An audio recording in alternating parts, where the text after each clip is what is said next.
இந்த வீடியோவில் copyright claim, copyright strike, community guidelines strike அப்படின்னா என்ன, இந்த மூணுக்கும் என்ன வித்தியாசம் அப்படிங்கிறத பற்றி தெளிவாக இந்த வீடியோவில் பார்க்கலாம். மூணாவதாக இருக்கக்கூடிய அந்த கம்யூனிட்டி கைட்லைன்ஸ் ஸ்ட்ரைக்குங்கிறது ரொம்ப ரொம்ப முக்கியம். ஸோ அந்த விஷயத்தை எல்லா யூடியூபர்ஸும் தெரிஞ்சுக்கணும். அதனால் இந்த வீடியோவை ஸ்கிப் பண்ணாமல் பாருங்கள். இந்த மூணு விஷயத்தை இந்த ஒரு வீடியோலேயே போதும் நீங்கள் தெரிஞ்சுக்கலாம். இனி இந்த மூணு விஷயத்தை பற்றி எந்த ஒரு வீடியோவுமே நீங்கள் பார்க்க வேணாம். அந்த அளவுக்கு தெளிவாக இந்த வீடியோவில் சொல்ல போகிறேன். ஸோ வீடியோவை ஸ்கிப் பண்ணாமல் கடைசி வரைக்கும் பாருங்கள். நீங்கள் இப்போ தான் ஒய்டி டிப்ஸ் தமிழ் சேனலுக்கு ஃபர்ஸ்ட் டைம் வந்திருக்கீங்கன்னா நம்ம சேனலை சப்ஸ்கிரைப் பண்ணி கூடவே வர பெல் ஐக்கானை கிளிக் பண்ணி ஆளுங்கிறத செட் பண்ணிக்கோங்க. ஸோ வாங்க இப்போ டாபிக்குள்ளே போகலாம். First copyright claim.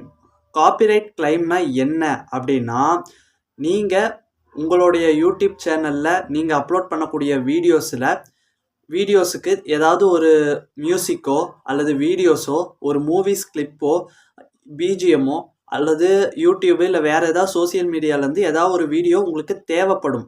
அந்த தேவைப்படும் பட்சத்தில் அந்த வீடியோவை கிரியேட் பண்ண கிரியேட்டர்கிட்ட ஒரு ப்ராப்பராக பர்மிஷன் வாங்காமல் நீங்கள் அந்த வீடியோவை தன்னை போல் டவுன்லோட் பண்ணி உங்களுடைய வீடியோஸில் யூஸ் பண்ணுறதுனால வரக்கூடிய விளைவு தான் காப்பிரைட் கிளைம். ஸோ இந்த மாதிரி நீங்கள் அப்லோட் பண்ணுறப்போ ஆட்டோமேட்டிக்காக யூடியூபே அந்த சம்மந்தப்பட்ட கிரியேட்டருக்கு ஒரு நோட்டிஃபிகேஷன் அனுப்பிடும், இந்த மாதிரி உங்கள் வீடியோஸை எடுத்து யூஸ் பண்ணியிருக்காங்க அப்படின்ட்டு. அவர் உடனே உங்களுக்கு காப்பிரைட் கிளைம் கொடுப்பாரு. அது என்ன காப்பிரைட் கிளைம்னா, நீங்கள் அந்த வீடியோ மூலிமா எவ்வளவு வருமானம் சம்பாதிச்சாலும் சரி, இப்போது ஃப்யூச்சரில் எவ்வளோ அந்த வீடியோ மூலிமா வருமானம் வந்தாலும் அது அந்த கிரியேட்டருக்கு போகும். அதுதான் காப்பிரைட் கிளைம். ஓகேங்களா? இதனால் ஏதாவது சேனலுக்கு ப்ராப்ளம் வருமானு கேட்டிங்கன்னா எந்த ஒரு ப்ராப்ளமே வராது.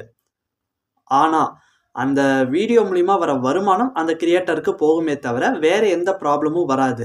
ஒரு சிலர் இது ப்ராப்ளம்னு நினச்சிக்கிட்டு அந்த வீடியோஸை டெலீட் பண்ணுவாங்க. தயவு செஞ்சு அந்த தப்பை மட்டும் பண்ணாதீங்க.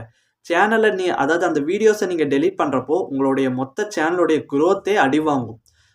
அதுக்கு பதிலாக அந்த வீடியோவை நீங்கள் ப்ரைவேட்லேயோ அல்லது அன்லிஸ்ட்லேயோ போட்டு வச்சிடலாம். ஓகேங்களா? மோஸ்ட்டாக அந்த வீடியோஸ் உங்களுக்கு எந்த ஒரு ப்ராப்ளமும் தராது. அந்த வீடியோவுடைய இன்கம் மட்டும் அந்த கிரியேட்டருக்கு போகுமே தவிர வேறு எந்த ப்ராப்ளமும் வராது. சப்போஸ் நீங்கள் அந்த வீடியோ வேண்டான்னு நினைக்கும் பட்சத்தில் ப்ரைவேட்டில் போட்டுடலாம். அதனால் எந்த ஒரு இன்கமும் அவங்களுக்கும் போகாது. அந்த வீடியோ மூலிமா எந்த வியூஸும் வராது. ஓகேங்களா? ஸோ அடுத்து காப்பிரைட் ஸ்ட்ரைக்கை பற்றி பார்க்கலாம். சேம் அதே கிரியேட்டர் கொடுக்கக்கூடிய இன்னொரு விஷயம்தான் இந்த காப்பிரைட் ஸ்ட்ரைக்குங்கிறது. ஒரு கிரியேட்டர் அந்த வீடியோஸில் என்னுடைய வீடியோவை யூஸ் பண்ணியிருக்காங்க, அது மூலிமா அந்த வீடியோஸ்க்கு கிடைக்கிற வருமானம் எனக்கு கிடைச்சிட்டோம் அப்படின்னு நினைக்கிறது ஒரு கேட்டகரி.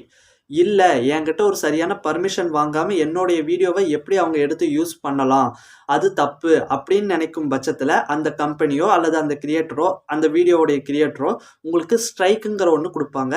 இந்த ஸ்ட்ரைக் உங்கள் சேனலோடைய க்ரோத், உங்களுடைய சேனலோடைய வியூஸு, ரெக்கமெண்டேஷனு, சஜஷனு எல்லாத்தையுமே ஃபுல்லாக முடக்கக்கூடிய ஒரு விஷயம். இது மொத்தம் 3 வகையாக இருக்குது. முதல் ஸ்ட்ரைக்கு, நீங்கள் எந்த வீடியோவில் அவருடைய வீடியோஸை யூஸ் பண்ணிக்கிங்களோ அந்த வீடியோ ரிமூவ் செய்யப்படும், உங்களுக்கு ஒரு வார்னிங் மெசேஜ் அனுப்பப்படும். ரெண்டாவது ஸ்ட்ரைக் வந்துச்சுன்னா 1 வாரத்துலேருந்து 90 நாள் வரைக்கும் உங்களால் எந்த ஒரு வீடியோஸுமே அப்லோட் பண்ண முடியாது. அதனாலேயும் உங்கள் சேனல் பயங்கரமாக அடி வாங்கும், எந்த ஒரு வியூஸு சஜஷனுமே போகாமல் போயிடும்.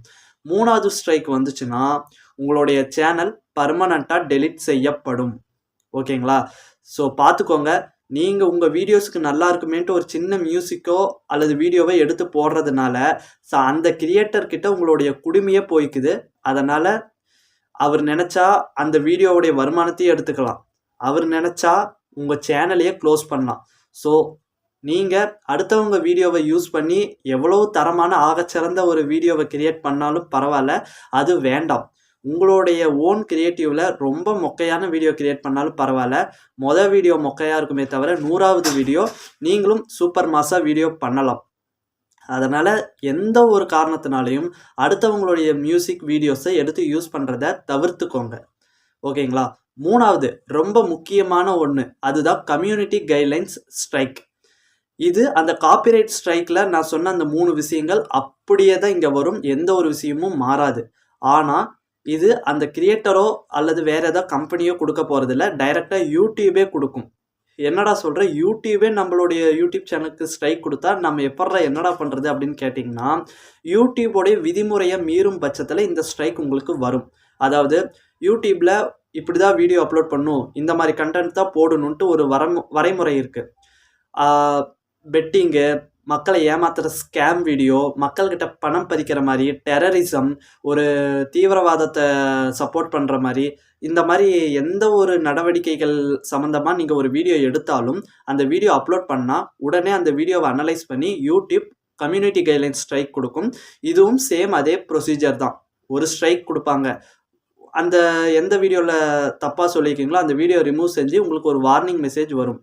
2வது ஸ்ட்ரைக்ல 1 வாரத்திலிருந்து 90 நாள் வரைக்கும் உங்களால வீடியோ போட முடியாது.